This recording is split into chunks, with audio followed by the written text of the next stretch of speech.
Привет, друзья! Украина вошла в десятку самых бедных стран мира. Мира, не Европа даже, а мира. Об этом написали, а я и не знал. Еще 3 марта все украинские СМИ, честно написали. И за это уже, знаете, им, как говорится, простите за тавтологию, честь и хвала. Украина остается в десятке самых бедных стран мира. Остается, видите. Это дело ЮА сообщила. В рейтинге места занимают Венесуэла, Южная Африка. И тут меня что-то даже удивило немного, и Аргентина. РБК Украина, первое место в рейтинге заняла Венесуэла. Экономические известия, то есть очень серьезные издания об этом написали. Агропортал попала в список самых бедных стран мира. Видите, вот самые бедные страны мира. Хорошо, хоть мы выше Испании поднялись и Турции. И всех тех, кто это сообщил, Украинская правда сообщила об этом. Да, немало не задумываясь над тем, почему Украина превзошла по своему уровню экономического развития Испанию. И почему в этой десятке такие странные страны. Греция, Турция. Очень странно. Мне показалось. А украинским журналистам не показалось. Вот, мы вышли там, 3 место, понимаешь.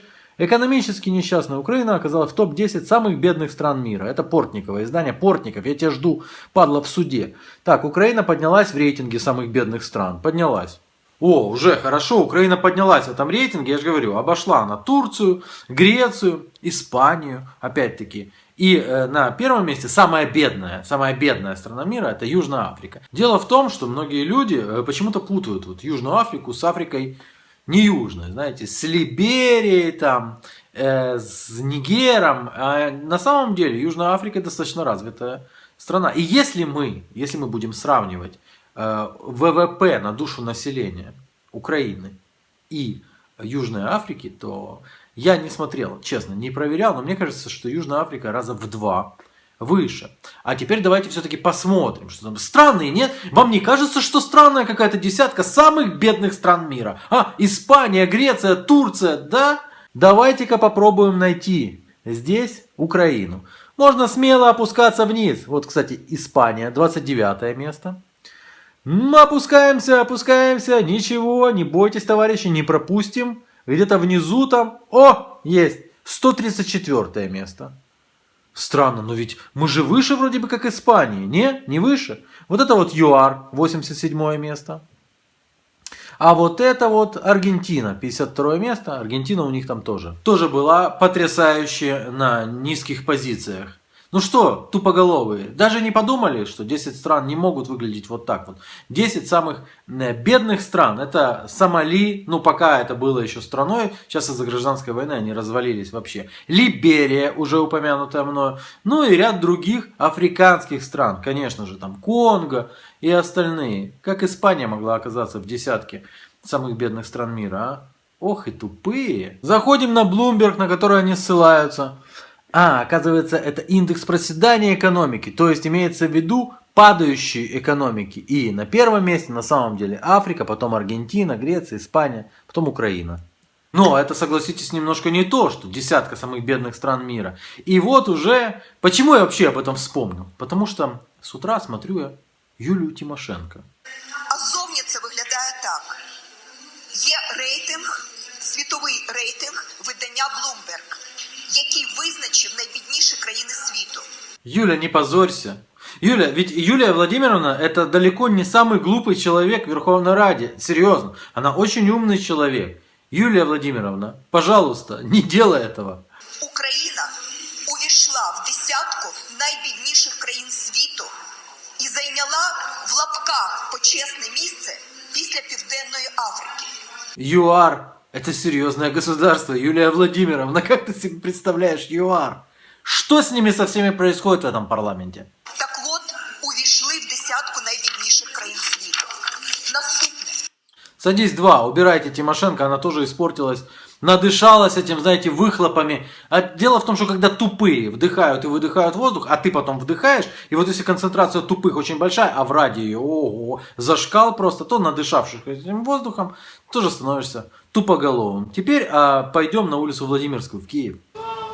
Вітаю, колеги. Ви бачите, ми тут в епіцентрі самих подій. Це вулиця Володимирська, Сбербанк, де активісти проводять акцію, кажуть, що борються із російським впливом.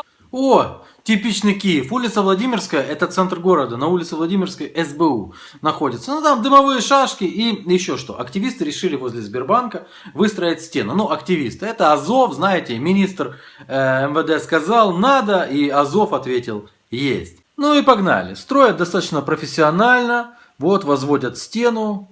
И эти навыки ребятам могут вполне себе пригодиться где-нибудь на заработках потом, в Польше, когда это все говно в Украине закончится, и их услуги уже будут не нужны. Ну и никто в процесс не вмешивается, потому что это так нормально. Знаете, оно и картинка хорошая получается западным как раз инвесторам, которые вот уже стартуют прийти в Украину, как раз хорошая картинка получится. Впрочем, я поддерживаю вот эти вот все акции, серьезно поддерживаю.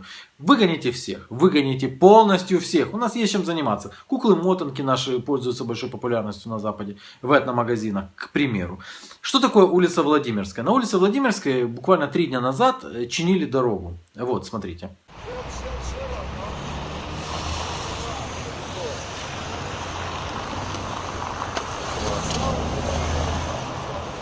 І в інтернет ви побачите. Да, я ж хочу. Як у Києві дороги роблять, так ще де, коли СБУ.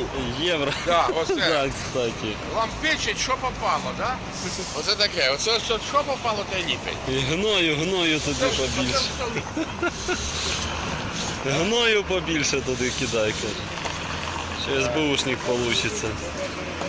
А наш человек как раз таки шел мимо случайно и прекрасно снял для меня этот великолепный процесс. Знаете, они забивают вот эти вот все щели в брусчатке каким-то дерьмом. Ну, оно выглядит вроде как ровненько, до первого-второго дождя. А потом, знаете, это все дерьмо вылетает. Оно прикольно из-под колес потом летит уже застывшее, разбивает стекла. В общем, все нормально, так и в европейских столицах и поступают. И я думаю, подвозят кирпичи вот этим ребятам, которые возводят стену там. Но у ребят никогда не включится мозг что-то построить такое вот там же, где они живут. На той же Владимирской, да, что-то там, что-то такое починить, да. Не, надо стену выстроить. В соцмережах його вже прозвали українським ніком Вуйчичем. Славко Крижанівський, чоловік, що ніколи в житті не стояв на своїх ногах, примудряється виживати в халупі в глухому селі без води, газу та елементарних вигод. Украинский, говорит Вуйчич. Вуйчич, я так понимаю, уже миллионером стал. А здесь, смотрите, без воды, без электричества, без ничего живет, молодец. Выживает, но при этом не теряет чувство юмора, знаете. А теперь смотрите, где он живет. Это под Киевом. Ця хата на вигляд як покинута. Цього будинку 21-го на вулиці Радгоспній немає на жодній карті. Можна до тебе? Тут живе Славко. Сідайте, що ви стали. Но Славко всегда улыбается. Славко завжди всміхається. И я вот подумал, ведь никому в голову не придет из этих всех активистов, которые там борются за Украину, все, получив вот эти вот шлакоблоки и цементик, отправиться туда и Славко построить вместо его собачьей будки, обвалившейся абсолютно, это я не знаю, как там можно жить, что-нибудь такое более или менее, знаете, не обвалившуюся собачью будку. Впрочем, отношение к инвалидам это вообще отдельный материал. Такого, если честно, я еще не видел. Зеркало недели пишет. Когда-то это была нормальная СМИ. СБУ займется попыткой оккупантов проникнуть на Евровидение под видом инвалидов. Ничего так миленько, да? Это, понятное дело, касательно участницы из России. Я участницу и вообще этот выбор не комментирую, не хочу задеть ничьи чувства. И у меня комментариев по этому вопросу больше не будет. А пока в центре российской столицы Путин восхваляет киевского князя, его самого отправляет в отставку. Не получилось Путина тогда отправить в отставку, но я отлично помню, как украинские СМИ освещались, что у нас с Владимиром связано, да, Владимирская улица, Владимир, как возводили памятник Владимиру и как над этим стебались украинские СМИ. Можна сказати, що це ще один вкрадений пам'ятник. Символ вкраденої історії. Портников здесь рассказывает, что воруют нашу историю. Ну, правильно, в принципе, все говорит мужчина. Портников, я тебя в суде жду. Відкриття пам'ятнику Володимиру в Москві перетворили на бал сатани. Українські науковці ідею росіян уже засудили. Пам'ятник князю Київському Володимиру в російській столиці називають приватизацією української історії. Точно говорю, никаким украинским деятелям нигде больше ставить памятники нельзя. В России так точно, поэтому все памятники Шевченко передайте нам, пожалуйста, хватит приватизировать. Тараса Григорьевича. Но 26 сентября 2016 года кое-что произошло с киевским памятником Святого Владимира. А что именно? Его облили краской. У Києві невідомі серед білого дня познущались з пам'ятника хрестителю Русі князю Володимиру. Облили його і постамент з голови до ніг червоною фарбою. Как бы сказал Климкин, рука третьей стороны проглядывается весьма-таки четко. Наразі навіть важко припустити, кому може прийти в голову зганьбити пам'ятник хрестителя Русі. За даними поліції, тут уже відпрацювала слідчо-оперативна група і вирішила... Наши сделать такого не могли, это явно прилетели какие-то шпионы и специально это сделали, потому что, знаете, потому что их крутит, они не могут, наш памятник же лучше. Наш памятник, вы знаете, где он стоит? Он стоит, его видно, вот подплываешь, видно, подлетаешь на самолете, видно, и все спрашивают, что это? А это памятник Владимиру. Запомнили, 26 сентября 2016 года вот такого сделали с нашим памятником. Сегодня какое у нас? 13 марта 2017 года. И спасибо нашим летающим друзьям, мы туда отправились.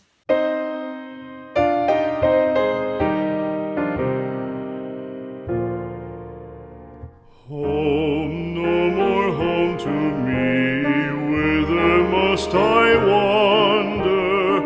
Hunger my driver, I go where I must. Cold blows the winter wind over hill and heather, thick drives the rain, and my roof is in the dust. Loved of wise men was the shade of my roof tree. The true word of welcome was spoken in